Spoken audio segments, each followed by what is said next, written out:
guys, and thanks for tuning in. My name's Mike Turner. I am the negotiating chair. Today we're sitting here with the negotiating committee. A little bit of a different voice. Normally you guys hear Andrew Gray, our communications chair. A big congratulations to him. He just became a new father. So he is out today with new family stuff. And if he's listening, congrats, Andrew. We wish you the best and we hope to see you here soon. But today we're going to go through a message here for the negotiating committee, a little bit of an introduction, what we're working on, and some of the plans moving forward. I'll start here by going around the room. As I said before, my name is Mike Turner. I'm a first officer here for about 3 years. I was at the SkyWest prior. I'll start over here to Sil. I'm Selwyn Cunningham. I've been at Sun Country since 1994, so almost not quite 31 years. Captain here, instructor here. I've been flying here since we had DC-10s, 727s, and watched this transition out of those aircraft into the 737, and been part of almost all of our negotiations, all of our negotiations since contract. How many committees have you sat on? I think you've pretty much made the rounds. Yeah, I started out here in 1996 on the hotel committee when Alpa came on the property. So a little history, Alpa came on the property in 96. I was asked to chair the hotel committee, chaired that up until 2003. Long story short, went through furlough after 9/11. When I came back from furlough, we were obviously pretty tiny. I got elected to interim FO rep and MEC vice chair, and then elected to the full MEC vice chair position in 2004. Served in that capacity for one term through 2007, and then I transitioned from MEC duties to scheduling chair and performed scheduling chair contract consultant, because we went through a 2005 contract negotiations and was part of that as part of the MEC. And so did we're a small group, so did scheduling and contract compliance stuff with the MEC. In 2007, I became the scheduling chair, like I said, and in 2010, I became negotiating chair. And I've been negotiating chair up until 2025 when Mike took over as the chair. I'm kind of trying to transition out of this role because I don't have as much time left as these guys. And then I've been on subcommittee PBS work for the last several years doing that as well. So overall, I've been scheduling PBS multiple times on PBS. This is the third time in PBS. So that's kind of my history here. So, yeah. Yeah, thanks, Dylan. And then we have Captain Nick Smith as well. Yes, hi, Nick Smith, captain here at Sun Country. Been here since 2019, January actually. So a little over 6.5 years here. Spent the first half of my time here in the right seat and upgraded in 2022. So had a good mix of both left and right seat here at Sun Country. Prior to that, I worked at Endeavor. Did 2 years out there. I was actually based in New York, LaGuardia at the time. So I can appreciate some of the struggles that go with, being a commuter out there. Empathetic to it, if you'll say.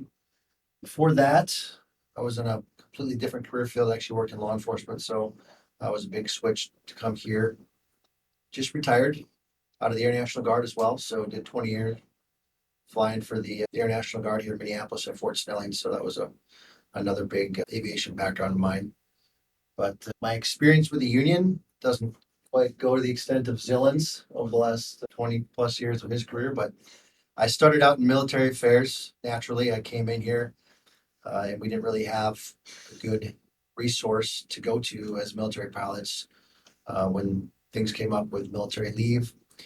And kind of in that vacuum, I went and got myself educated on USARA law and talked to other properties and just kind of became a little bit of the resident expert on all things military. And the union asked if I would take on the role of military affairs. So that was about 4.5 years ago, and have since handed that off to Lucas Amundsen when I came on the negotiations. So Lucas Amundsen has taken the affairs. Pretty excited for that too. He's a great guy, so excited to see what he does. But that's kind of my background and history with the company and aviation. Yeah, thanks, Nick. We have a great committee here. There's a lot of experience. We're all fighting for this contract, this pilot group, and doing what we can as we prepare here towards Section 6 negotiations, domiciles, and and a few other things that are coming down the pipe. Nick, while I've got you in the hot seat here, maybe we can go over just a little about the role of the negotiating committee and what role this committee plays with the MEC and with the company. Yeah, well, I mean, essentially, the negotiations committee or negotiating committee, we represent the pilots at the table. You know, the MEC is elected by the pilot group, and then the MEC builds its committees and provides us directives on what we have to go to the table and negotiate for in the interest of the pilot group. So really, you know, our job is kind of cohesive with the MEC and keeping a pulse on what the pilot group wants, what they're dealing with, the issues. You know, we work a lot with the grievance to kind of understand what's going on out there, how that applies to the legal language that we've negotiated, and then where we want to take it moving forward. Some of the things we do, I mean, we draft MOUs, LOAs, LOUs, you know, in the interest of improving things for the pilot group or resolving maybe issues that are going on with contract language that maybe there's disagreements between how we perceive things and how the company perceives things. So we're constantly working to, you know, improve things in the interest of the pilot group. Yeah, thanks, Nick. I want to tie this a little bit into the upcoming Section 6 as well. You know, we just had this survey that closed back on the 21st. I want to say thank you to all the pilots who participated in that survey. That survey data, a little background on it, right? That survey data goes straight to ALPA National, and ALPA National facilitates all of that data. They analyze it. They make all of the charts. That information and data goes directly to the MEC. You know, we consult with the MEC as well to go through and say, as Nick just said, right, what's the pulse of the pilot group? What's the pulse really of the industry, right? Us as pilots, no matter what tail or what color the aircraft is, you know, what is this pilot group wanting and looking for in this industry? And especially as we look forward, you know, 5 or 6 years, right, through the life of our next contract. So thanks to everyone who filled out the survey. That's not the last survey we're going to get. It's extremely important. You know, if you have time to please sit down when you're on a set, you're sitting in the crew room or at home, take some time and fill those surveys out. I know the MEC really appreciates it. So we're doing a lot of talking about going forward, right? What's coming up over the next contract, what's coming up in negotiations. I do want to take just a second. We have so much experience here at the table and a lot of pilots at the airline, you know, myself included, who wasn't here for all of the, what's the best word to say, like the rocky roads of Sun Country's past. Yeah. So I'll turn it over to Zillan, right? Zillan has a lot of great history there. And maybe, Zillan, if you could just walk us through some of the histories of negotiations here at the past, right, to kind of set us up for where we're going in the future. Yeah, I think as we all know that, you know, history is not necessarily a predictor of the future, but we can take a lot of lessons from history, whether that we're talking about, you know, union negotiations or other things. So I think knowing the history, and you have to look at what was going on in the world at the time some of these things were happening. So they do connect, and I think that's kind of where Mike's driving is what's going on in the world, what's going on in the economy, what's going on geopolitically ties into what we can and can't achieve when we're in negotiations. ALPA, as we talked about earlier, ALPA came on the property in 1996. I believe, as I recall, the first contract came about 1998. It was the first contract. Up until that time, this property wasn't unionized until 96, and we were working without a contract. So just getting a contract in place was a huge step here. Then there was this event called 9/11 that I'm sure you've all heard about, and that changed the industry dramatically for years to come, and we even still see today some of the impact of 9/11. The company went into bankruptcy and literally teetered on the brink of non-existence, was within, you know, hours of, you know, probably not being around. There were adjustments and changes to the contract in 2002 to allow the company to try to claw its way back out of, you know, the ashes to what it is today. So that happened. Those first two contracts, we'll call them the 98 contract and then the one that happened, the changes that happened during the bankruptcy. I wasn't directly involved with those, but familiar with how they operated and worked with the people that did work on those. So we came along in 2005 was the next contract for Sun Country Airlines. In 2005, we were just coming out of bankruptcy. A lot of us, they pretty much furloughed every pilot here December 7th, 2001. They pretty much, every pilot was furloughed, and they slowly flew one airplane about once a month just to keep the certificate active. And out of that, they built the airline back up. I came back in 2003, October of 2003.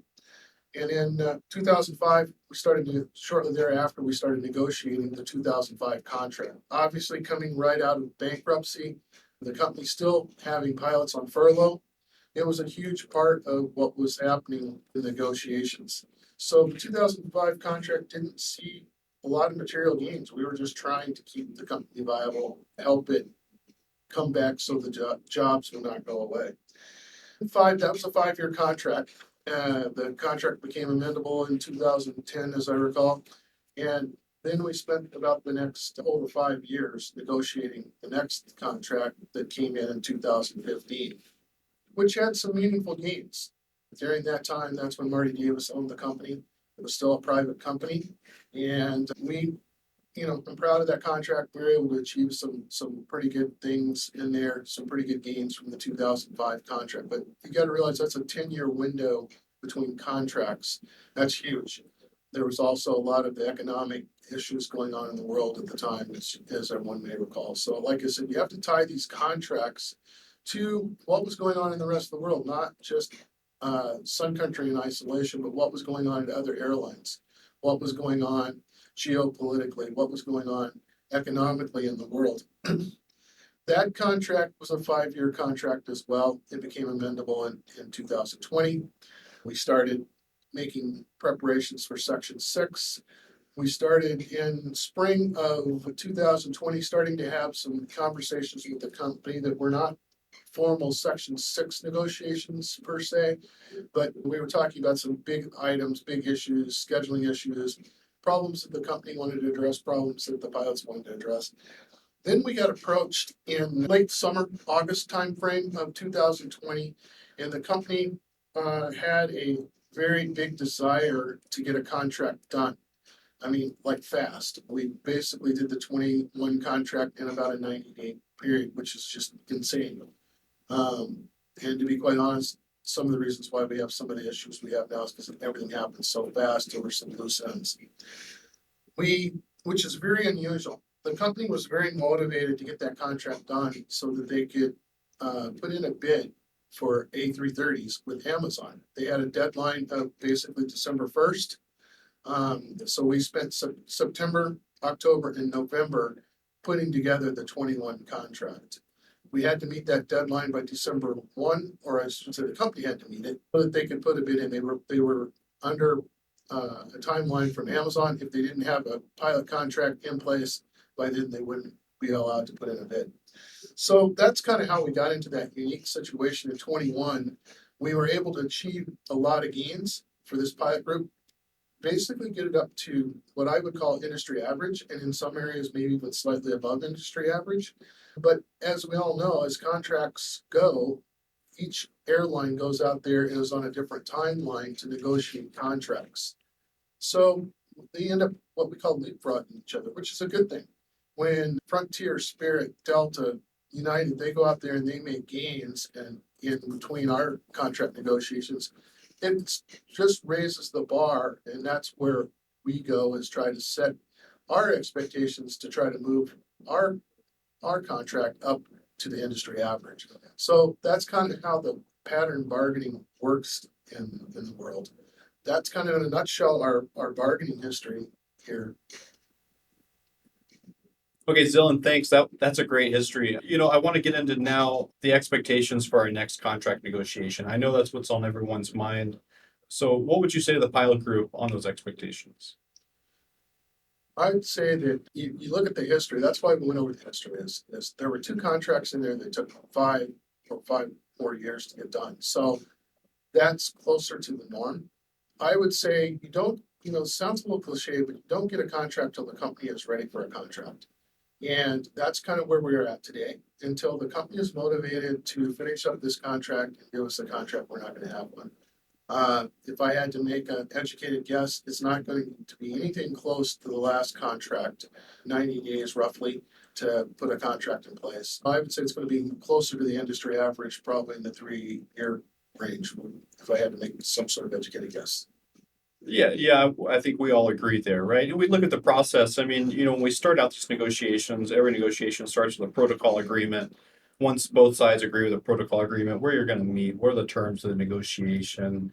Then we begin face-to-face negotiations, right? And hopefully the goal is those face-to-face negotiations are fruitful and leads to agreement. However, if no agreement in principle is made, in 6 months we can start the mediation process, which can then, of course, if we continue down that road, self-help and a release to strike. But that's really the process in a nutshell.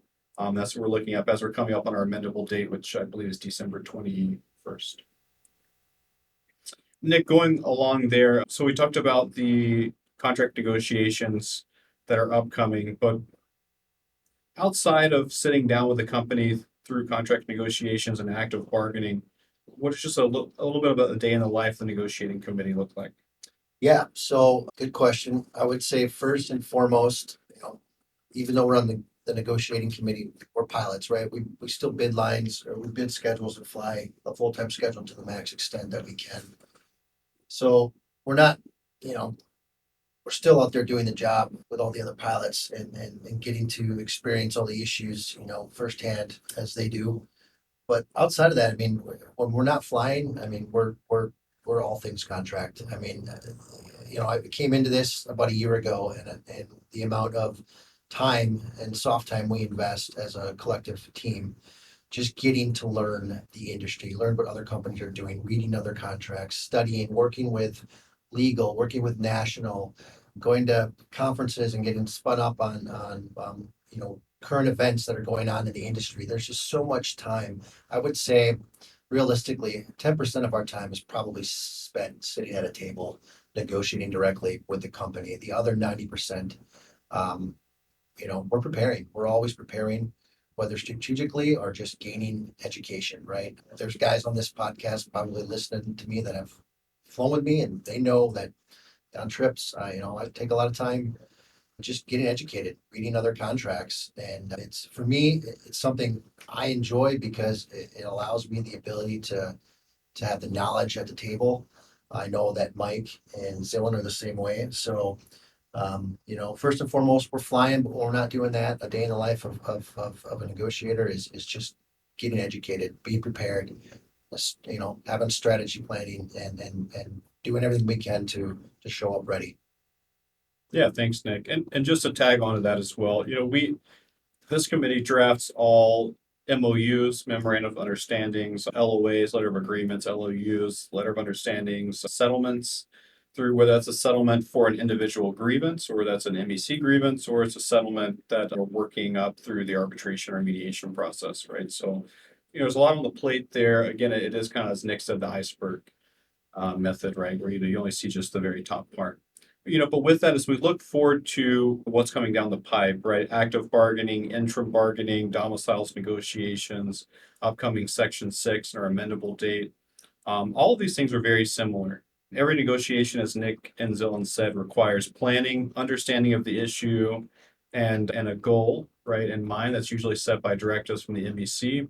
And most importantly, a willingness from both parties to look forward to that, to work forward to that goal, right? And that's between us at the table as well as the company, and then also on the management side, which is more on the MEC and the management level, right? So it's a part that both of us play, similar to a dance, right? And if you ever fly with any of us, I think we all say the same thing multiple times. Many of the issues that we sit down over the table on, there's a mutual goal in mind, right? There's usually a way to do it that's mutually acceptable between the parties, and that's the goal that we're normally trying to find. So just on a broad view, what are we doing now, right? This whole week, we are working on a calm through of our contract. We are doing that in conjunction with committee chairs. What language works? What language doesn't work? What are committees seeing from the DART and the grievance process? Straight from bottom to top, right? So we're looking back at darts. What issues are we seeing? What language might be vague? What do we want to clean up, right? And that's kind of the baseline, right? If you get a baseline of the contract, here is the stuff that needs to be fixed, right? And then we move on top of that into the level of, okay, here are additional items or provisions that the pilot group wants or needs, right? And that's from the MEC level based off of word of mouth, emails to the MEC, feedback that this committee and the MEC gets from the P2P pilots, the pilots who are wearing the red lanyards, as well as most importantly, a lot of the survey feedback and survey data that we receive. So that's what's coming up. I can tell you this will not be the last podcast. Unfortunately, you're probably going to hear our voices many times through all pilot calls, these podcasts, as well as the town hall formats. But on behalf of all of us, it's been a pleasure talking to you today. Look forward to doing this again. Thank you to Emily and the communications department at ALPA for helping us set this up today. She's stepping in here with Andrew Gray once again on leave as he's a new father. And we look forward to talking to you again. Thanks so much. Thanks, guys. Stay united. Thanks.